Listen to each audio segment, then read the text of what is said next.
Hello, I'm Linda Graham, author of Resilience, Powerful Practices for Bouncing Back from Disappointment, Difficulty, and even Disaster.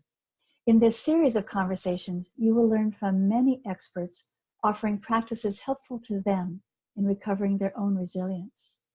In this conversation with Ron Siegel, we're learning practices of safe social engagement and mindfulness that allow us to move out of anger and blame, to step out of the ruminative thought stream that we can get so stuck in, to regain perspective on all the factors and conditions that can lead to trouble and tragedy, to not take things so personally, to ask, what has worked for me in the past, and to recover our full arsenal of individual resources so that we return to a zone of safe enough.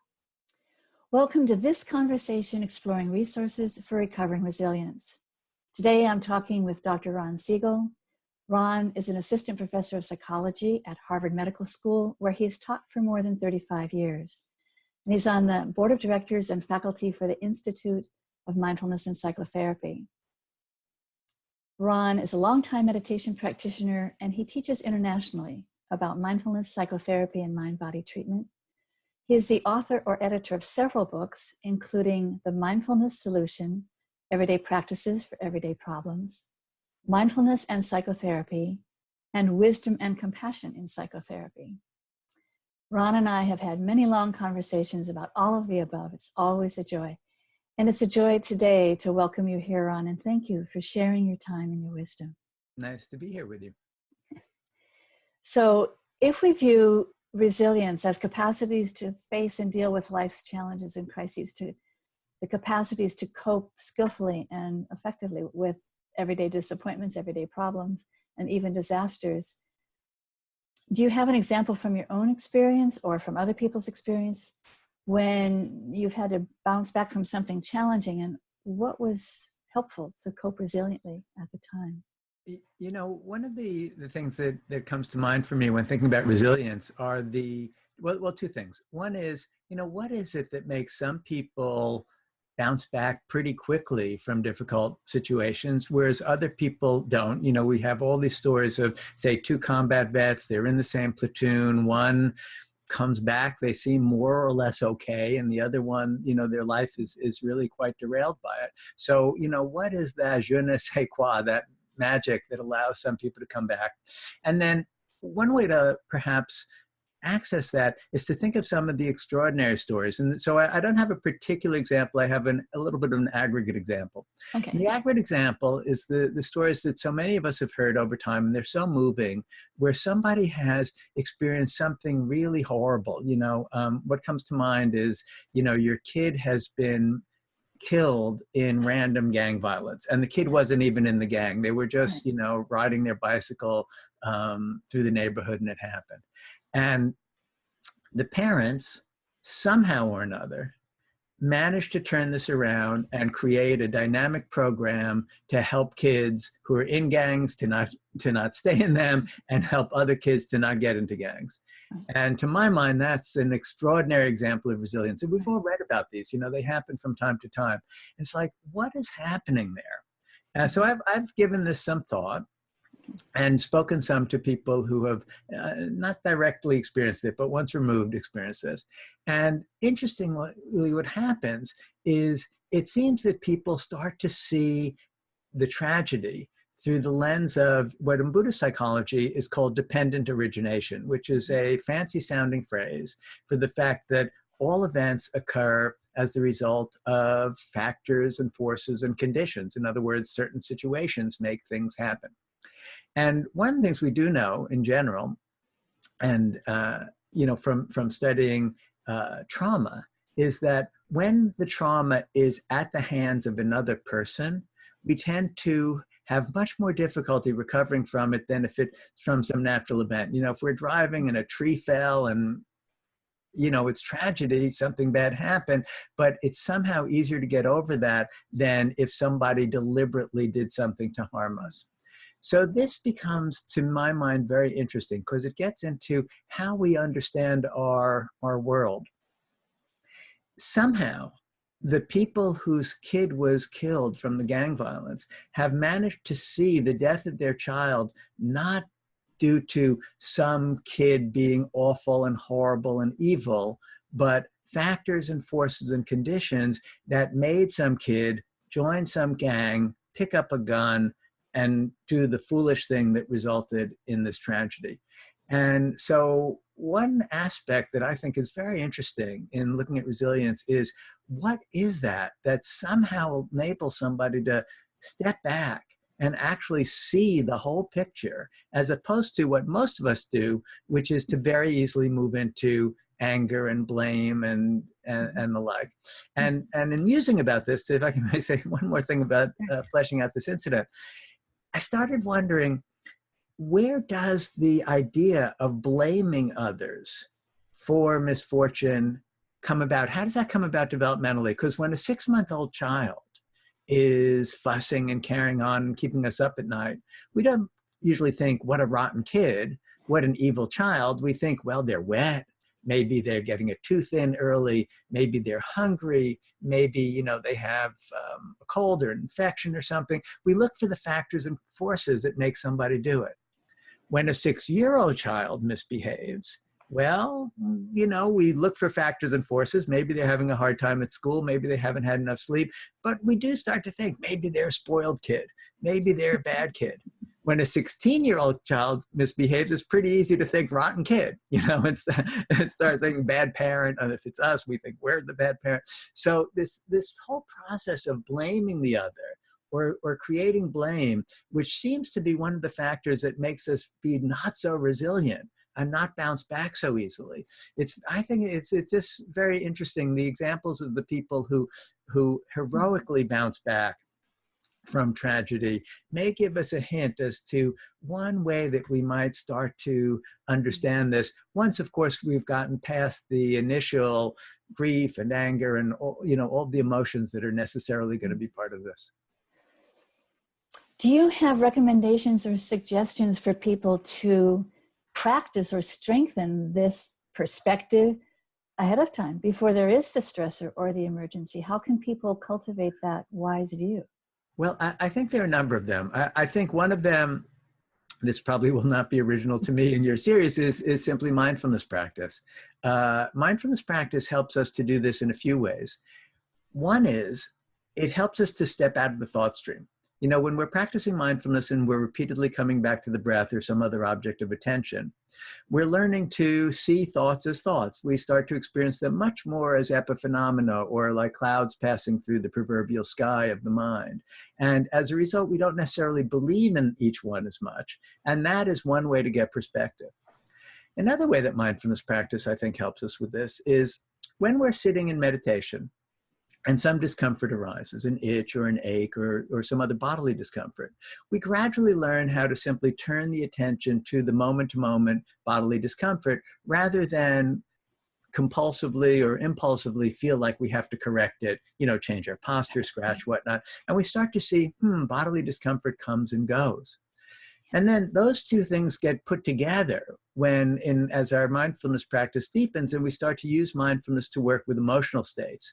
And we start to notice that all emotions are actually combinations of somatic events. Like if any of us right now generate a little bit of sadness, well, it's a feeling, right? It's either in here or the chest or the belly, or a little bit of anger. It's a feeling maybe in the shoulders, again, maybe the chest, or even anxiety. It's a bodily feeling. We start to see that emotions are these bodily feelings accompanied by thoughts or images. And as we learn to sit with and be with physical discomfort, we get much better at sitting with or being with the emotional discomfort, so that when emotions arise, we don't feel so compelled to fix them. And that's enormously important for resilience, because it means that we're going to have the capacity after something bad happens to just feel it, rather than compulsively feel a need to fix it. So mindfulness is going to help in those ways to increase our capacity to bear feeling, as well as to gain perspective on our thoughts. And we also need some kind of self-soothing practice of some sort, whether this be loving kindness practices or self-compassion practices, something to evoke what I kid with mental health professionals, the Rogers, Carl and Mr. Paul Rogers being the master of empathy, of how to be with and resonate to feeling states and stay with them, and Mr. Rogers being a master of communicating, you're okay, sweetheart, just the way you are. Something that brings up that internal sense of you're okay. Yeah, yet another thing, sorry for the long list, but there are a lot of resources here. Another thing is to have some kind of safe social engagement. We know, I know you've written extensively about this, that when we have a sense of safe social engagement, our whole fight or flight system, our whole emergency response system is soothed. We get this from when we're held as a young child, and initially we skin our knee and mom or dad or somebody else holds us, and throughout the life cycle from connecting with other people. After all, humans have been huddling together in caves, since time immemorial. And so this safe social connection is super important.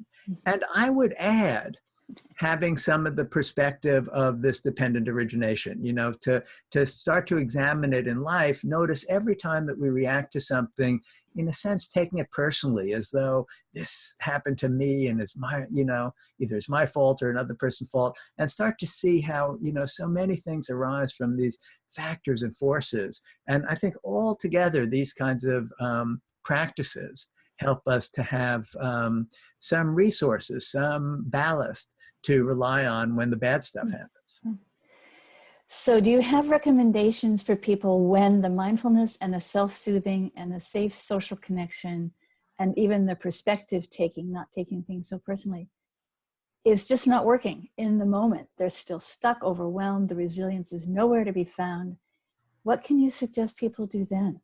Well, there's always psychopharmacology, and I'm only half kidding, actually, because all of these practices really need to be within what's often called the zone of tolerance or the green zone, or what Vygotsky used to call the zone of proximal development, which was kind of the task that we're just about ready to accomplish. Because you don't want to be in a situation where it's really too hard, you're completely overwhelmed, and you're just thinking, I should be able to do this with all these tools, but I can't.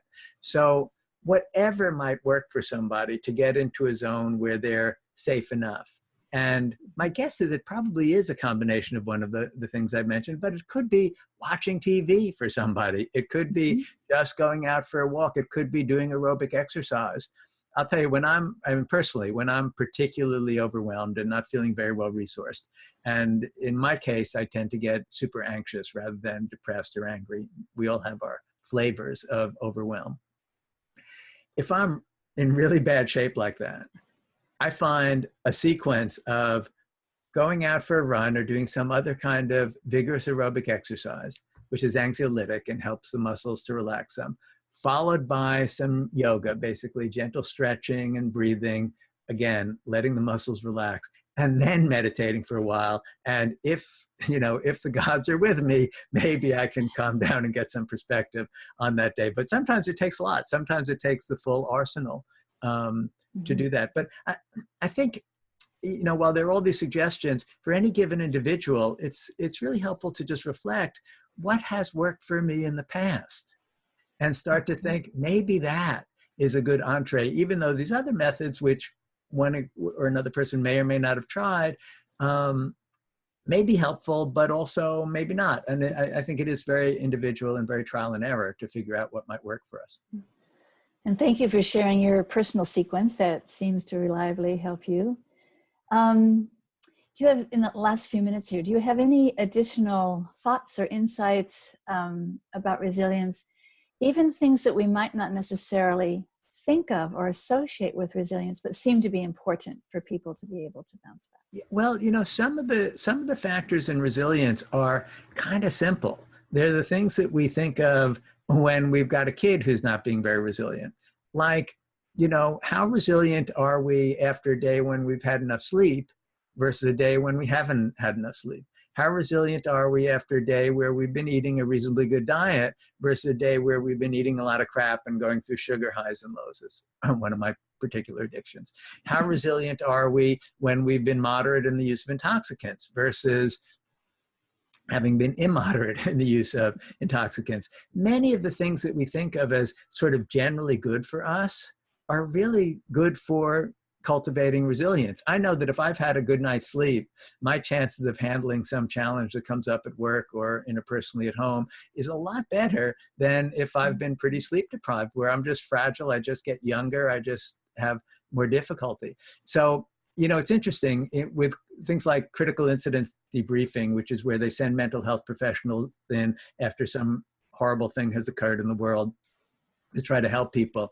And they used to think, well, it's important. We've got to get them to talk about how difficult this was and connect with the feelings. The idea was we don't want the feelings to get stuck, compartmentalized as a residue of trauma that's then going to interrupt life. But they found when they really looked at it experimentally, give them water and hang out with them and ask them what they feel like doing right now was much more useful. Yeah. So these kinds of very simple things that we would do just to care for the organism, I think are important elements in cultivating resilience, particularly in emergent circumstances. So thank you very much for the practicality and for the wisdom of what you've shared. Very much appreciated. Thank you very much for being here, Ron.